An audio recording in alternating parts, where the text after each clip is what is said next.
Hi everyone, welcome to another episode of Real Talk with Achu and Vichu. And today we have Mr. Vijaya Ratnam Ramah joining us.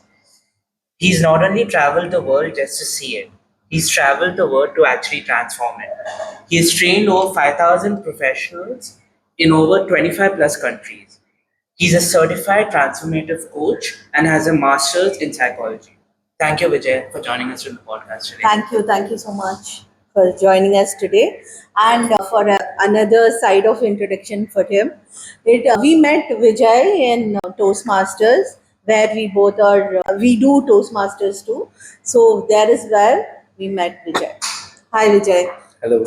So, Vijay, tell us something about yourself. A self intro type. Yeah, sure. So first of all, it's nice to see the mother and son duo. I was always tell them it's very unique that we don't really see such combination. Yeah. And also good. And thank you so much for inviting me to be part of this. So, like I think probably you guys know this very well. So I've been in Dubai for the past 3 years. So Okay. I'm originated from Malaysia. Okay. So I came here initially for a job and then started something on my own. Then, like what Vishwa said, you kind of know what's my profession is. Then I love traveling as well. I have traveled quite a lot. Then I come from a very humble, very middle class family, like a very normal Malaysian Indian family that you would say with a lot of culture, traditions, and so on. So that's pretty much very simple about me. And what made you begin this journey towards coaching, mentoring? What attracted you about it? Sure. So that's a bit of story I would say that Yeah, yeah. really inspired me to do this. So when I graduated, so my first degree, not many people know. So I did a first degree in food science and nutrition. Oh, Then wow. I worked actually in one of the very renowned soda company, Coca-Cola. Oh. So I did my internship and worked there. I was in the microbiology lab and all. But down line, almost 6 months, I realized I was so bored because it's one thing, it's a huge organization. Yeah. Everything is fine, streamlined. We get very less challenges as a new executive, with food science and all. And most importantly, I miss people interaction because back in the university, I was so active in debate. I was active in public speaking in all languages and also in student activity and all. So this was big piece missing. So then I thought, good thing with my degree, I have this minor which is on financial Yeah. management. So I applied for one of the bank to go and do. So that's where OCBC Group of Banks of Singapore, I got Okay. the job. It's a hub service in Kuala Lumpur. Okay. So cut the story short. So I went in and on my first day, I was having an orientation. I was so impressed by the trainer. I was like, wow, you're doing an amazing job. Then everybody asked, so do you have a question? So at the end, I raised my question, and being a very fresh grad, I asked what I have to do to be like you. How can I be? And she was very shocked. She's a very good mentor of mine till today. And then she introduced me about training. Then she said, if you're impressed about me, you should meet another person, the coach of the bank. So when I went and meet the coach, I was so accelerated. I was very motivated, very inspired. So that was my starting point to get into this field. And so, like, it's a very unusual career path, right? Right. If I would say it. So, like, if suppose a 23-year-old wants to get into this field, what would your advice be to them? How to start off? Sure. So there's two things in this world, the reality and what you need. Of course, one is paper qualification is still important. So that's where I started doing my the trainer certification, Yeah. the coaching certification. I even did my master's by psychology, which was very hard. It took me 5 years to finish it because Oh. my first degree is not in master's. So I Oh. need to do the classes to pass the audit papers first. Like I need to pass the qualification as a degree holder, then combine it with the Oh, dissertation okay, okay. writing. So it took like 5 years. But yeah, if you want the big change, you have to go through sacrifice and all this. Yeah. So paper qualification is one thing, especially if you're talking in the context of Dubai.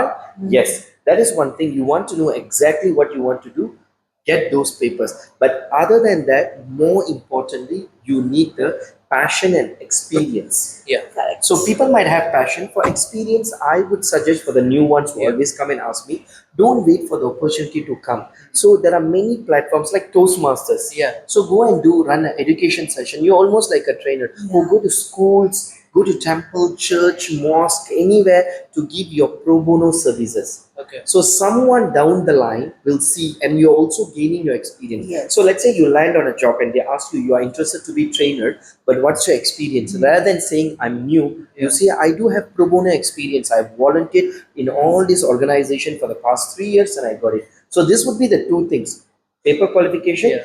yet experience. And you would say maybe like starting off in social media might help. Yeah, Building I mean, your digital profile. Maybe you could show a teaser of what training sessions you provide so people get interested in it. yeah, absolutely. I think that's the next thing, like your branding. So Yeah. how do you brand yourself, and how do you Yeah. like make yourself visible to the people? I think this is so much needed for this digital era. Yeah, Thank you yeah. for telling that. Yeah.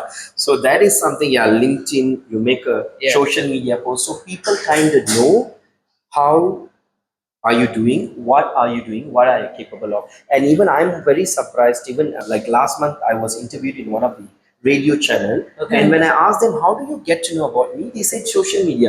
We saw one of your posts in Facebook and have been watching you. So one of the producer of the radio channel was watching some of my posts, and she said it was very interesting to know that you want this Toastmaster International and being an immigrant. So we wanted to take an interview to perspective. So yes, social media presents is such a big thing that opens up new doors and Yeah. opportunities. And there's a myth that Facebook is dead, but you can see that Facebook is not still dead. It's still really relevant. Yeah, it is like I think that there is a divide. Like this, for certain age of Right. people, they Yeah. segmentize. Right. Yeah, like right. my age people, very rarely we use Facebook. Yes, in But Instagram. But I've noticed Yeah. that Yeah. in your age groups, it's Right. very like, Can I tell you one something like a more like it's not a secret, Yeah. but this is the reality. I'll tell you. Like I do have a very good number of followers in Instagram, let's say Okay. 15,000, right? Then I have much lesser compared to Facebook. But where does the money and business come from? Facebook. You know why? The users of Facebook around our age are the decision makers. Correct. Got it. In Yeah, in yeah. Instagram are more end users who are Gen Z and Yeah, all. yeah. So they can make decision. If you're one-to-one business, probably if I'm selling a coffee, I'm selling Yeah. a merchandise, a clothes, Yeah. may work. But big decision makers Yeah. and corporate people are in Facebook. Facebook. They are in the 30s and 40s, and they are the one who are calling me. And also, I noticed when it comes about money making, even though I may have about like 100,000 view for one video here, Yeah. but 5,000 view in Facebook can generate more leads and ads and even product selling. Seriously, so that is the Difference. power of Yeah. the generation gap and the decision makers. So like, So in you terms of- understood Facebook is not dead. Yeah. So Facebook is not it. So in terms of your career, like, Right. what is a corporate job in your career? Like if I would say, like so in my career, audit, I know okay, working Right. for a company, it's quite straightforward. In yours, what is a corporate job? Right. So even those who aspire to be and all, so Yeah. the title usually goes by corporate trainer.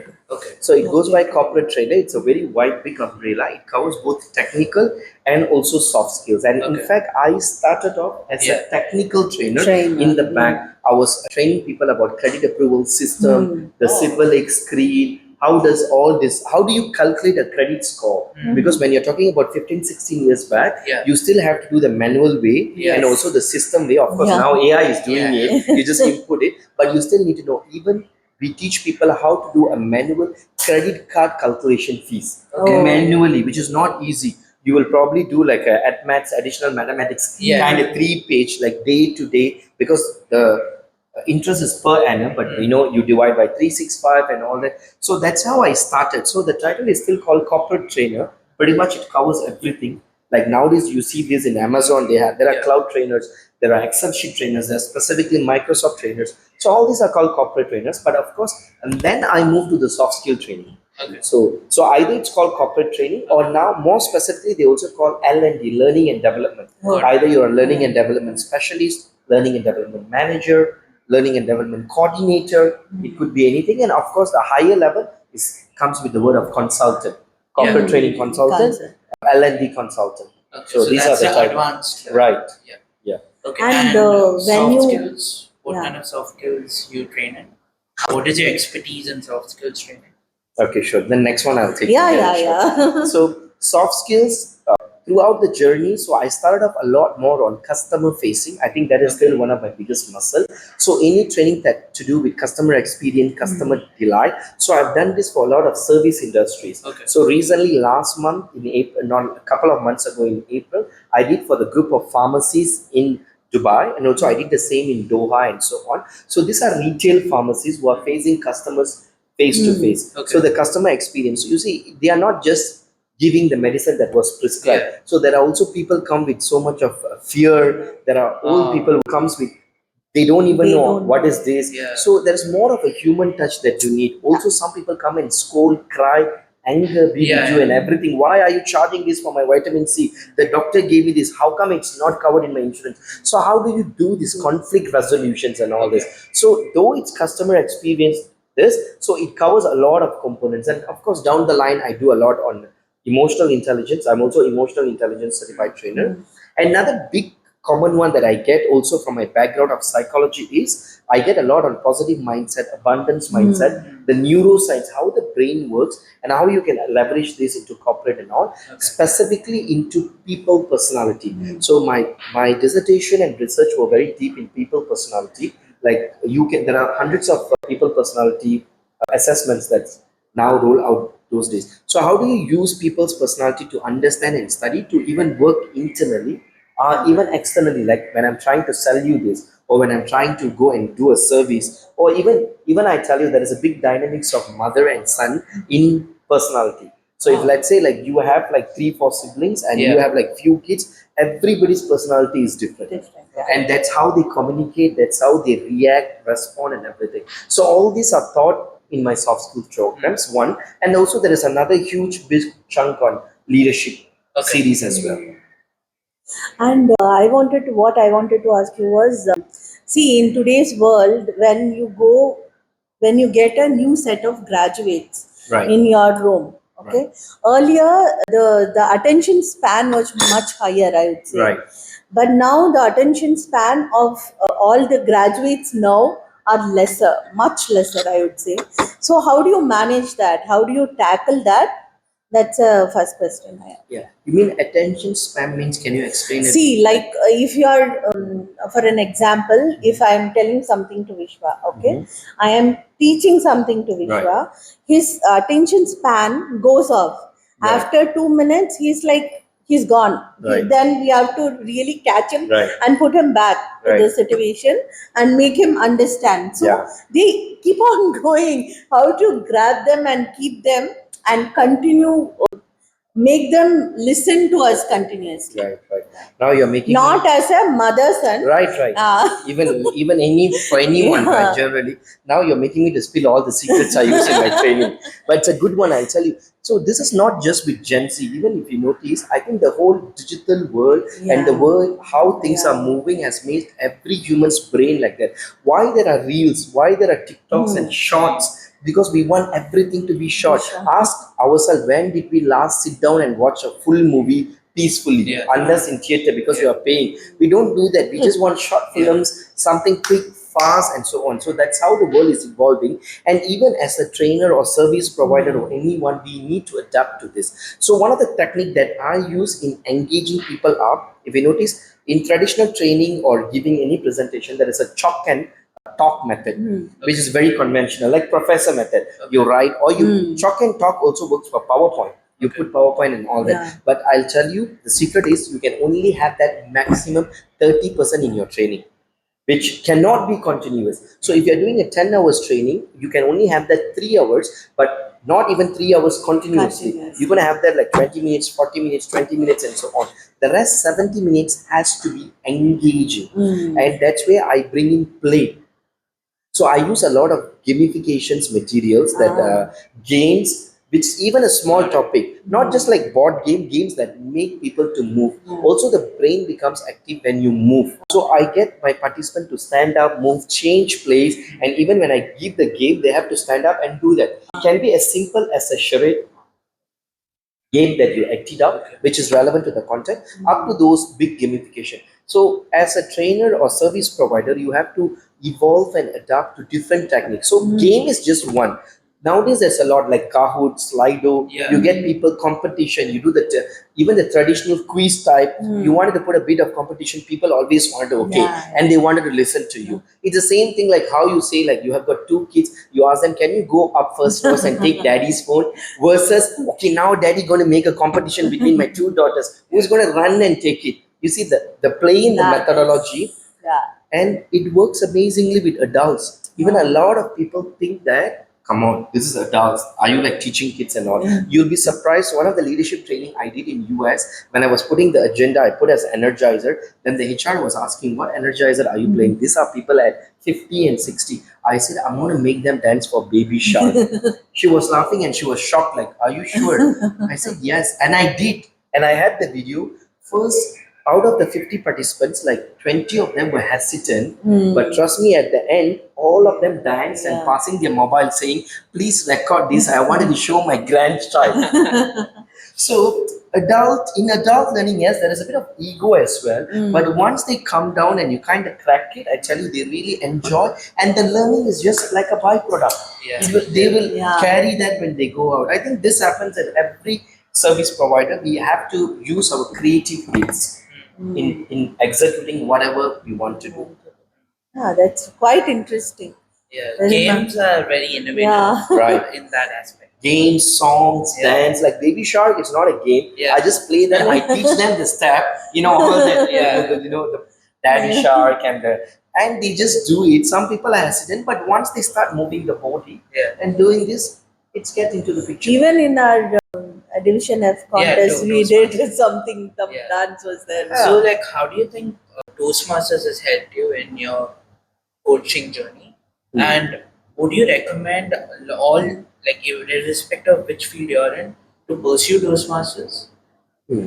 No, I would definitely say, you see, now in this era, it's like they say, sell yourself, it's been all the while, and the branding makes a lot. And some people want to do it, they don't know how. So to do that, of course, you need some skills in it, and communication comes on top of it. So you wanted to do that, so you don't know how. Toastmaster is a great platform. So anybody, in any regardless any part, you could be a nurse, you could be a medical doctor, you could be an engineer, you could be a software, you could be a CEO. I think for everyone, the communication to inspire people to do the branding, it's important. And where do you get it? I cannot recommend a better organization than Toastmasters International, which is totally NGO. And there is lack of biasness or lack of like judgment. There is a lot of always, we know how people are motivated, encouraged, and all. So it's a great platform. You see, for an example, for me, one thing I wanted to mentor people as well, to pass down, because mentoring also sharpens my skills. So I can do that at the same time. I can get mentored. So I can mentor you also. I can be mentored by her. So that is one way, and the networking. So Toastmasters it gives you immense amount of benefits. Not just at communication at the basement level, but there is a lot more ongoing. So of course, I would urge anybody to at least attend one meeting to have the flavor of Toastmasters, and they know what we are talking about. Even I can personally say Toastmasters is like really transformed the way I speak as well. So like, because I used to be like a shy kid, but Toastmasters puts you in that position where you're forced to speak and you really like are put in testing situations. So I whom can you also, have to thank for that?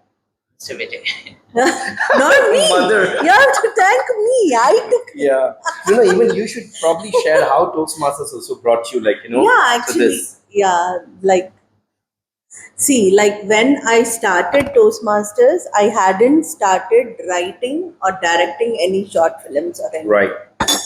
That time, one of my friends, she forced me, like, come, and she was after my life. I told, okay, let me go and attend once, okay? As you know, we go as a guest, they give you a table topic, right? That table topics made me realize that, I can talk. Right. Without any preparation or anything. When they gave me a topic, I was so happy to talk about it. I was able to converse for that 2 minutes. Right. So that gave me some confidence in me. And as the days went by, that day itself I became a member. And as the days went by, I started writing and directing plays on stage also. So when I was getting, suppose if I'm getting a when I'm delivering a speech, I got a evaluation feedback saying that your conclusion is not correct. Right. Okay, you Yeah. had to conclude, your points has to be stronger there. Okay? Right. When I analyze it, that was the same problem I faced in my direction scripting, also. yeah. When I put so much time in writing it, directing it, and when it comes to the end, I am in such a mental situation that I feel, okay, done. Yeah, this will be done. Then I realized that that is where I'm going wrong. Right. So that is how both hand in hand it went for me. Till now, it is going hand in hand. Whenever I file, somebody gives me a evaluation, this thing here, I find it's affecting. It has an effect everywhere. And by like in terms of leadership as well, like my mom was a recent president of the DTM club. I am the secretary right now. So within like few months, you can get those major leadership positions as well.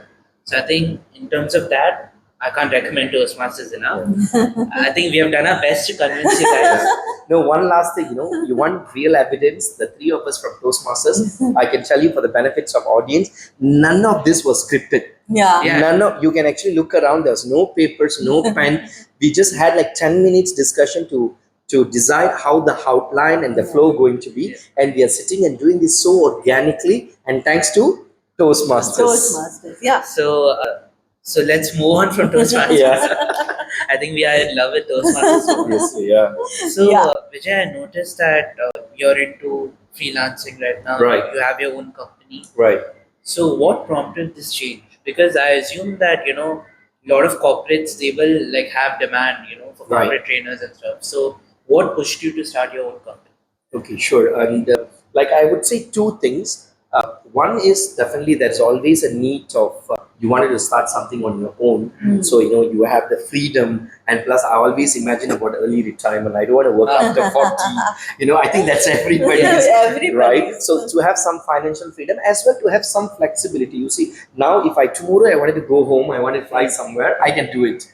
As long as I don't have a commitment. So I think that's one thing, and the only way to do that is by having something on your own. So that's where I started a startup. But also I think throughout the years, so I've been like from OCBC, then I moved to the Central Bank of Malaysia. That was another great experience, learning all the compliances, and I was working with the more of the debt relief unit, where I was meeting a lot of people, doing financial literacy, helping them to release from the debt. Those people who almost went to the verge of bankruptcy, they come to the central bank, and and then from there I went to the PwC, then General Electric, Honeywell, and all this has taught me that there is a huge demand of public speaking, soft skill. It's more of like, forget about money making, but even the school kids need it. Even the teenagers, even the youths need it. But when you're in corporate, you're also trapped or your hands are tied. Okay. Sometimes you want to do something, but due to the organization need for this quarter, we have to achieve the numbers. Vijay, this is the 1, 2, 3 priority. But you can't do that. You need to do what the company asks for. You don't have the freedom. I'll share one of my, if you ask me, in my throughout 15 years of experience, what was my most best moving moment? I had few, but if you notice, that is none of it was related to the organization. So around almost 8 years back, so I coached a one-to-one guy. He's one of the very senior field engineer, a biomedical engineer in one of the reputable organization that I worked for. So a lot of people come for coaching for productivity and all. But one thing good I loved about this organization, they also told we can coach them on personal matters if they want. But of course, within the boundaries. So this guy came to me, it was very sad. He told me his kids are not talking to him, they are hitting him and all. Then we realized the root cause was because he's a heavy smoker. So the kids don't like him because he's heavy smoking. And he was like telling Vijay, how can you help me? I want to quit smoking. You won't believe, we embarked an 8-month coaching program. I will send him daily motivation, speak to him, and we were remote. Like I was traveling, I was in Shanghai, he will be in Chennai. Then he is also a field engineer. He travels a lot. And down line almost a year, he became a zero smoker. He quit smoking, and I was very happy for him. That's it. But I didn't expect after that he wrote a long email to the manager of him who gave him the opportunity to be coached by me, and that went very viral in the internal organization. So people like never thought, why you are coaching on smoking, but the amount of satisfaction he gave me and all, we are still in touch. I still ask him, hey, are you cheating? Are you like smoking anytime? We become friends over the time, and also I'm seeing the children's growth now. So and this is small, satisfying and all that. But I wish I can do this more. But for that, I need my own flexibility and freedom. That's only possible when you have an organization. Either you're freelance or when you have your own startup. So, what's the name of your organization right now? Yeah. So my organization is called L3, which stands for Lifelong Learning. Okay. So it's of course the great vision is we want to have program from 6 to 60. Okay. That means 6 to 60 means 6 we are talking about things that schools don't teach. And also when in school level we don't want to teach anything that the school already taught them, but we wanted to bring the soft skill, even financial skills, even we wanted to teach about or bring programs like stock market exposure to teenagers.